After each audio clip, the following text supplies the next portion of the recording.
अब हम छायावाद के प्रवर्तक के बारे में चर्चा करेंगे कि छायावाद के प्रवर्तक अब अलग अलग जो हमारे पास कवि थे, अलग अलग जो साहित्यकार थे, उन्होंने अलग अलग लेखकों को माना है, अलग अलग साहित्यकारों को माना है कि वो छायावाद को शुरू किसने किया था, प्रवर्तन किसने किया था। सबसे पहले जो आचार्य रामचंद्र शुक्ल जी हैं वो क्या कहते हैं, वो किसको मानते हैं छायावाद के प्रवर्तक, मुकुटधर पांडे और मैथिलीशरण गुप्त को, कि मुकुटधर पांडे और मैथिलीशरण गुप्त को छायावाद का प्रवर्तक कौन मानते हैं, आचार्य रामचंद्र शुक्ल। आचार्य रामचंद्र शुक्ल के अनुसार छायावाद के प्रवर्तक मुकुटधर पांडे और मैथिलीशरण गुप्त। उसके बाद आपके पास आ जाता है प्रभाकर माचवे और विनय शर्मा के अनुसार, प्रभाकर माचवे और विनय शर्मा के अनुसार छायावाद के प्रवर्तक कौन है, माखनलाल चतुर्वेदी। माखनलाल चतुर्वेदी को हाँ भारतीय आत्मा भी कहा जाता है, और मुझे तोड़ लेना माली, ये जो उनकी प्रसिद्ध पंक्तियां हैं। प्रभाकर माचवे और विनय मोहन शर्मा के अनुसार माखनलाल चतुर्वेदी जी छायावाद के प्रवर्तक माने गए हैं। नंद दुलारे बाजपेयी जी किसको मानते हैं छायावाद के प्रवर्तक, सुमित्रानंदन पंत को। अब देखो इसमें नंद और नंद आ रहा है, तो आपको ये याद रखने में इजी, आप याद इसलिए कर सकते हो इसको। नंद दुलारे बाजपेयी के अनुसार सुमित्रानंदन पंत जी जो हैं वो छायावाद के प्रवर्तक हैं। इला चंद्र जोशी और गणपति चंद्रगुप्त और इला चंद्र जोशी के अनुसार जयशंकर प्रसाद, जो कि सर्वमान्य भी हैं। जयशंकर प्रसाद जो है वो सर्वमान्य है, बहुत सारे साहित्यकारों ने इनको ही छायावाद के प्रवर्तक माना है, इसलिए गणपति चंद्रगुप्त और इला चंद्र जोशी और गणपति चंद्र गुप्त दोनों ने ही जो छायावाद के प्रवर्तक हैं वो किनको माना है, जयशंकर प्रसाद को। और ये भी बहुत इंपॉर्टेंट है कि आचार्य रामचंद्र शुक्ल ने छायावाद के प्रवर्तक मुकुटधर पांडे और मैथिलीशरण गुप्त को माना है।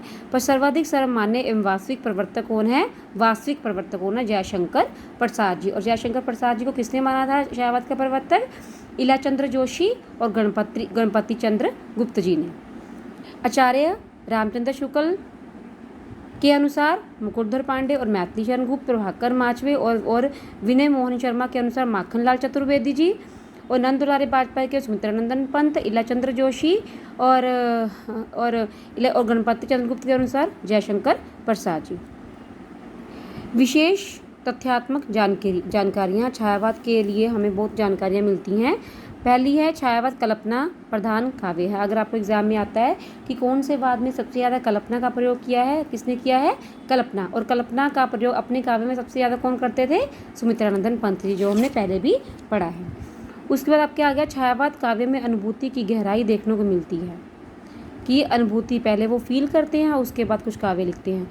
छायावादी युग को खड़ी बोली हिंदी का स्वर्ण युग भी कहा जाता है। वेरी इंपॉर्टेंट, कौन से वाद को खड़ी बोली का स्वर्ण युग कहा जाता है। सबसे ज़्यादा खड़ी बोली का विकास जो हुआ था वो कौन से युग में हुआ था, छायावादी युग में। तो छायावादी युग को वो क्या बोलते हैं, खड़ी बोली हिंदी का स्वर्ण काल। जैसे स्वर्ण काल किसको बोलते हैं, भक्ति काल को। ऐसे स्वर्ण युग किसको बोलते हैं, हिंदी काव्य का, खड़ी बोली हिंदी का स्वर्ण युग छायावाद को बोलते हैं। मानवतावाद छायावाद का सर्वाधिक उज्जवल पक्ष माना जाता है। मानवतावाद का बहुत इसमें वर्णन किया गया है। प्रेमचंद द्वारा संपादित जागरण पत्र को छायावाद का घोर समर्थक पत्र माना जाता है। तो प्रेमचंद जी जो थे वो भी छायावाद के प्रवर्तक थे, और उन्होंने एक पत्र लिखा था जागरण।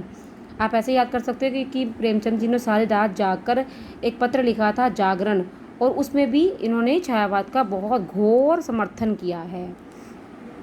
छायावादी कवियों को पलायनवादी कवि भी कहा जाता है। कौन से वाद के कवियों को पलायनवादी कवि कहा जाता है, छायावाद को, क्योंकि वे यथार्थ जीवन की कटुता से मुंह मोड़कर कल्पना लोक में विचरण में नजर करते आते थे। वो क्या करते थे, यथार्थवाद इसमें नहीं है छायावाद में, सिर्फ वो कल्पना के जीवन में जीते थे, कल्पना ही करते थे। सुमित्रानंदन पंत जी इनकी कल्पना और रहस्यवादता और दार्शनिकता 3 महत्वपूर्ण विशेषताएं हैं। तो ये पलायनवादी थे इन कवि, क्योंकि ये कल्पना की तलाश में रहते थे। आचार्य रामचंद्र शुक्ल ने छायावाद को अभिव्यंजनावाद का विलायती संस्करण भी कहा है। अभिव्यंजनावाद, जैसे विलायत के लोग जो है घूमना फिरना पसंद करते हैं, वैसे रामचंद्र शुक्ल जी कहते हैं कि जो छायावाद के कवि है वो घूमना पलायनवादी थे, घूमते फिरते थे, तो विलायती संस्करण को माना गया है। आचार्य नंद दुलारी बाजपेयी ने छायावाद के समर्थन में कई लेख लिखे। आचार्य नंद दुलारे बाजपेयी की एक चीज़ पहले भी आई थी। आचार्य नंद दुलारे बाजपेयी ने कहा था कि जो 3 प्रमुख कवि थे, आचार्य नंद दुलारी वाजपेयी ने क्या कहा था कि भीतरई 3 बड़े कवि थे, जयशंकर प्रसाद, सुमित्रानंदन पंत, सूर्यकांत त्रिपाठी निराला, प्रसाद पंत निराला, तीनों छायावाद के प्रमुख कवि थे। तो नंद दुलारी वाजपेयी का एक और आता है कि आचार्य नंद दुलारी वाजपेयी ने सुमित्रानंदन पंत को छायावाद के प्रवर्तक माना था, ये भी तो आया था। आचार्य नंद दुलारी वाजपेयी ने छायावाद के समर्थन में कई लेख लिखे जो भारत नामक पत्रिका में प्रकाशित हुए। तो छायावाद के लिए बहुत सारे जो निबंध थे, बहुत सारे समर्थन लेख लिखे थे नंद दुलारी वाजपेयी जी ने, और वो किसमें थे? भारत नाम की पत्रिका में प्रकाशित किए गए। नंद दुलारी वाजपेयी जी जो हैं वो भारत को बहुत प्यार करते थे। इन्होंने भारत नाम की पत्रिका में बहुत सारे छायावाद के संबंधित लेख लिखे। जयशंकर प्रसाद की झरना 1918 कविता को छायावाद की प्रयोगशाला का प्रथम आविष्कार माना जाता है। तो 1918 में जयशंकर छायावाद की पहली कविता जो धरना प्रकाशित हुई थी, इसलिए छायावाद की प्रयोगशाला का प्रथम आविष्कार माना जाता है कि एक छायावाद एक प्रयोगशाला है। उसका पहला आविष्कार क्या था? झरना। जयशंकर प्रसाद द्वारा रचित कामायनी 1935 को इस काव्यधारा की चरम परिणति के रूप में स्वीकार किया गया कि जा सकता है। तो कामायनी जो था वो जयशंकर प्रसाद जो थी इस काव्यधारा की चरम परिणति के रूप में माना जाता है। अंतिम जो चरण था वो कामायनी, झरना पहली और कामायनी अंतिम। 1918 में झरना लिखी तो 1935 में कामायनी। छायावाद के कवियों पर अंग्रेजी के रोमांटिज्म का गहरा प्रभाव परिलक्षित होता है। अब छायावादी कवि जैसे कि आचार्य रामचंद्र शुक्ल जी ने कहा था, उन्होंने क्या कहा था? अभिव्यंजना का विलायती संस्करण। वैसे ही रोमांटिज्म का, रोमांटिक जो थी को उसका गहरा प्रभाव दिखता है इसमें। प्रमुख कवि जयशंकर प्रसाद हम नेक्स्ट वीडियो में